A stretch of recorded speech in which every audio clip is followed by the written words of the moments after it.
வாழ்க அன்புடன் வளர்க நன்றி உணர்வுடன் மணிவண்ணன் பிரபஞ்ச சக்தி. இந்த வீடியோ இப்போ தான் முதல் தடவையாக பார்க்குறீங்கன்னா நம்மளுடைய சேனலை சப்ஸ்கிரைப் பண்ணிக்கோங்க. அப்படியே பெல் ஐக்கான ஆல் கிளிக் பண்ணிக்கோங்க. ப்ளேலிஸ்ட்டில் போனீங்க அப்படின்னா நிறைய டாபிக் இருக்குது. உங்களுக்கு தேவையானதை எடுத்து பயன்படுத்தி கொள்ளலாம். ஜேர்னி ஆஃப் சோல்ஸ் ஆன்மாக்களின் பயணம் அப்படிங்கிற அந்த புத்தகத்தினுடைய கருத்தாக்கம், அதனுடைய கருவை அந்த புக்கில் பார்த்தீங்க அப்படின்னா எப்படி உரையாடலாக அவர் ஆன்மாக்களோட அந்த பேசியிருக்காரோ அறிதுயில்ல அப்படியே அதை நம்ம பார்த்துட்ருக்குறோம். அதில் பார்த்தீங்கன்னா இதெல்லாம் குழந்தைகள் மண்பெட்டியில் பொம்மைகளோடு விளையாடுற மாதிரியே இருக்குதே அப்படின்னு சொல்லி கேட்குறாரு. நாங்கள் குழந்தைங்க தான், ஆற்றல் ஓட்டத்தை இயக்குது, களிமண்ணில் செதுக்கிறது மாதிரி இது இருக்கும் அப்படின்றாரு. இந்த படைக்கக்கூடிய பயிற்சி வகுப்புனா மற்ற உறுப்பினர்கள் உன் முதலாவதான கொத்துலேருந்து வந்தாங்களா அப்படின்னு கேட்குறாரு. சிலர் அதுலேருந்து வந்திருக்காங்க, பெரும்பாலானவங்க எல்லா இடத்துலேருந்து வர்றாங்க. ஆனால் அவங்க அனைவரும் பூமியில் பிறப்பெடுத்திருக்காங்க. ஒவ்வொருவரும் நீ செய்யும் அதே பொருட்களை செய்கிறாங்களா? நிச்சயமாக. எங்களில் சிலர் குறிப்பிட்ட பொருட்களை நன்றாக செய்கிறாங்க, ஆனால் நாங்கள் ஒருவருக்கொருவர் உதவி செய்கிறோம். ஆசிரியர்கள் சுற்றி வர்றாங்க. எவ்வாறு முன்னேறுவது என்பதற்கான குறிப்புகளும் ஆலோசனைகளும் எங்களுக்கு கொடுக்கப்படுது அப்படின்னு சொல்லிட்டு நிறுத்துகிறார். ஆனால் என்ன, நான் திறமையற்று மோசமான வேலையை செய்தால் ஐடிஸுக்கு அவற்றை காண்பிக்காமலேயே நான் சில படைப்புகளை பிரிச்சிட்றேன்.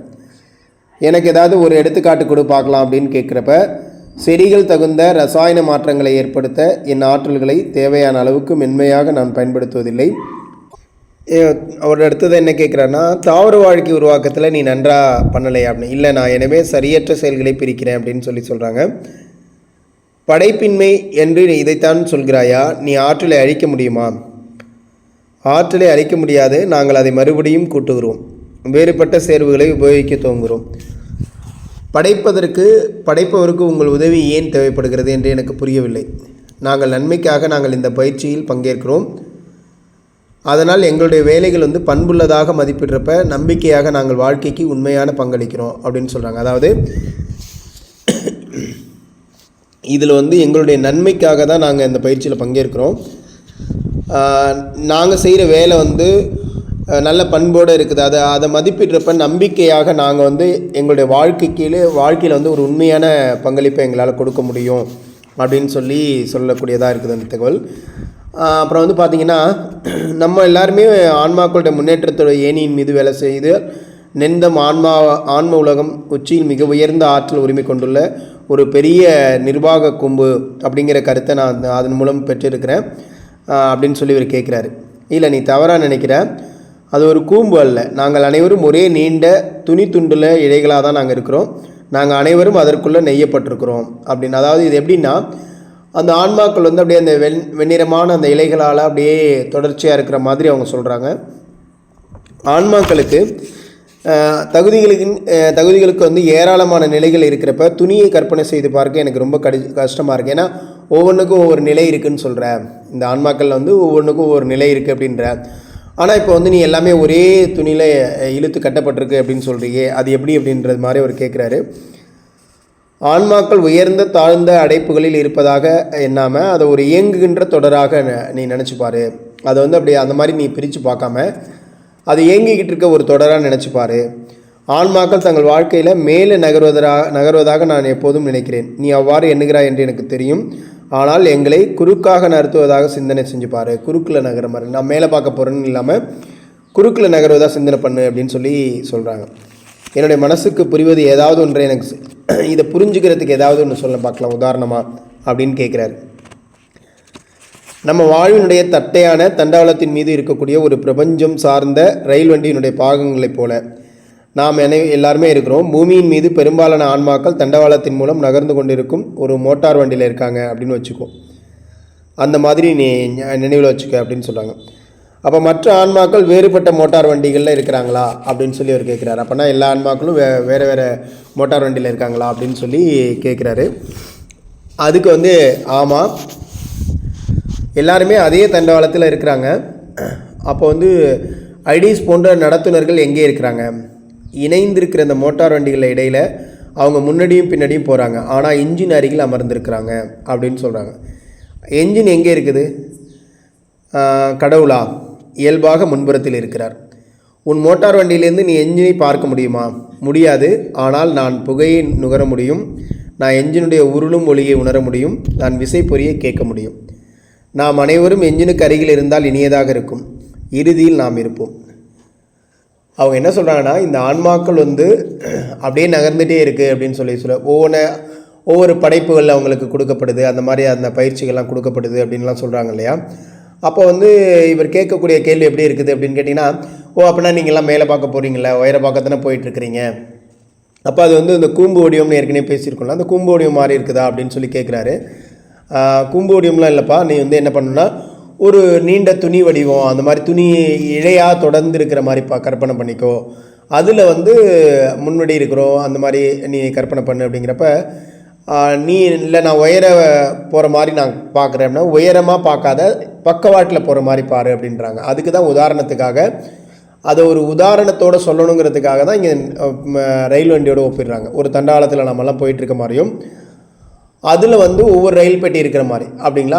அப்போ என்ன ஆகுது, எல்லாரும் அதில் இருக்கிறோம். அதில் வந்து அந்த பயிற்றுனர்கள் இருக்காங்க இல்லையா, அந்த வழிகாட்டி ஆன்மாக்கள், அவங்க மட்டும் பின்னாடி போயிட்டே இருப்பாங்க. ஆனால் எங்கேயும் இருக்க மாட்டாங்க. அவங்க எங்கே தான் இருப்பாங்க, என்ஜினுக்கு அருகில் தான் இருப்பாங்க. அவர் தான் கடைசியாக கேட்குறாரு, என்ஜினுக்கு அருகில் இருந்தால் நல்லா இருக்கும்ல. எல்லாருமே நம்ம கண்டிப்பாக இருப்போம். எப்போ இருப்போம், இறுதியாக இருப்போம். ஒவ்வொருத்தரும் ஒரு குறிப்பிட்ட பயிற்சிகள் எல்லாத்தையும் முடித்து நாம் அங்கே தான் இருப்போம் அப்படின்னு சொல்கிறாங்க. அப்போது இதுலேருந்து என்னன்னா, ஆன்மாக்கள் வந்து 3வது படித்தளத்தில் இருந்துட்டு பின்னர் படைப்பினுடைய சக்திகள் வந்து தனித்தனியே வேலை செய்ய அவங்க எல்லாருமே எதிர்பார்க்கப்படுறாங்க. அதுலேயே வந்து பார்த்திங்கன்னா மாணவர் ஆன்மாக்கள் அந்த உயிர்கள் மேலே வேலை செய்வதற்கு முன்னர் தாவர ஒளி சேர்க்கை பற்றி அவங்களுக்கு கற்றுக் கொடுக்குறாங்க. அதுமாரி மூலப்பொருட்கள்கிட்ட இருக்கக்கூடிய வித்தியாசமான மதிப்புகளை வந்து அந்த ஆற்றில் வந்து இணைக்கக்கூடிய விருத்தி, அதை பற்றியெல்லாம் அவங்க வந்து தெரிஞ்சுக்கிறாங்க. அடுத்து வந்து பார்த்திங்கன்னா ஆரம்ப படைப்பு பயிற்சியில் வந்து பார்த்தா என்ன சொல்லியிருக்காங்க அப்படின்னா, சிக்கலானதுலேருந்து உயிரற்றதுலேருந்து, அதாவது உயிர் இல்லாததுலேருந்து உயிருள்ள பொருட்களை எப்படி கொண்டுட்டு வர்றது, ஒரு நீண்ட மெதுவான நடைமுறை இது. அதுமாரி ஒரு குறிப்பிட்ட சுற்றுப்புற சூழலுக்கு ஏற்ப நம்மை மாற்றி அமைத்து கொள்ளக்கூடியது எப்படி, உயிருள்ள பொருட்களை தொகுதிக்கு சிறிய கோள்களுக்குரிய சின்னஞ்சிறிய இருப்பிடங்களை உருவாக்கக்கூடிய மாணவர்களும் அங்கே வந்து ஊக்குவிக்கப்படுறாங்க. அதுமாரி வந்து கொஞ்சம் கொஞ்சமாக இந்த படித்தளம் வந்து முன்னேறிட்டே இருக்குது. அவங்க அதை எல்லாமே அடைஞ்சதுக்கு பிறகு அவங்களுடைய வாழக்கூடிய இனங்களுக்கு ஏற்ப அவங்களுடைய வளர்ச்சிக்கு வந்து அந்த பங்களிக்கக்கூடும் அப்படின்னு சொல்கிறார். அதுமாரி வாடிக்கையாளர்கள் வந்து இதெல்லாம் இவங்களுடைய உணர தொடங்குறாங்க, நாங்கள் இதெல்லாம் பண்ணோம் அப்படின்னு. இந்த நிகழ்வை பற்றி 23 நான் இன்னும் அதிகமாக சொல்லலாம் அப்படின்னு நான் நினைக்கிறேன். தங்களுடைய படைப்பு வகுப்புகளை சில ஆன்மாக்களுக்கு வந்து ஆற்றலோடு வேலை செய்ய இயல்பான கொடிப்பினை இருந்ததாக தோணுது. அவங்களுக்கெல்லாம் வந்து இயல்பான அந்த ஒரு தன்மை இருந்துச்சு அப்படின்னு தோணுது. படைப்பு சார்ந்த பாடங்களில் திறமை இருத்தல் ஒரு ஆன்மா வந்து ஆன்மீக பாடத்திட்டங்களில் வந்து மற்ற எல்லா துறைகளில் விட முன்னேற்றத்தின் அதே மட்டத்தில் இருப்பதாக பொருள்படாது அப்படின்னு சொல்கிறார். அதாவது ஆன்மீகத்துறையாக இருந்துச்சுன்னா அது எப்படி இருக்குமா, நல்ல உயர்ந்த முன்னேற்ற இடமாக இருக்கும் அப்படின்னு அவர் நினைக்கிறாரு. அதேமாரி வந்து பார்த்திங்கன்னா நம்ம முன்னாடி பார்த்த மாதிரி ஆன்மாவுடைய தனிமையின் சில நன்மைகளை நம்ம முன்னாடியே பார்த்துருக்கோம். கடைசி நிகழ்வில் கூட மற்றொரு உதாரணமும் நம்ம கொடுத்துருந்தோம். ஆன்மீக அனுபவம் அப்படிங்கிறது மனித மொழியில் எளிதாக மொழிபெயர்க்கப்படுறதே கிடையாது. இது வந்து 22 உள்ள நபர் சொன்னார் இல்லையா, அது மாதிரி நிலையற்ற கோள்களுக்குரிய அது ஒரு கல்வியின் வழியாக தான் நம்ம வந்து மாற்றப்பட்ட காலத்தில் வந்து இன்றைக்கி இருக்கிறோம் அப்படின்னு சொல்கிறார். அதுமாரி உலகத்தை பற்றி பேசுகிறாரு.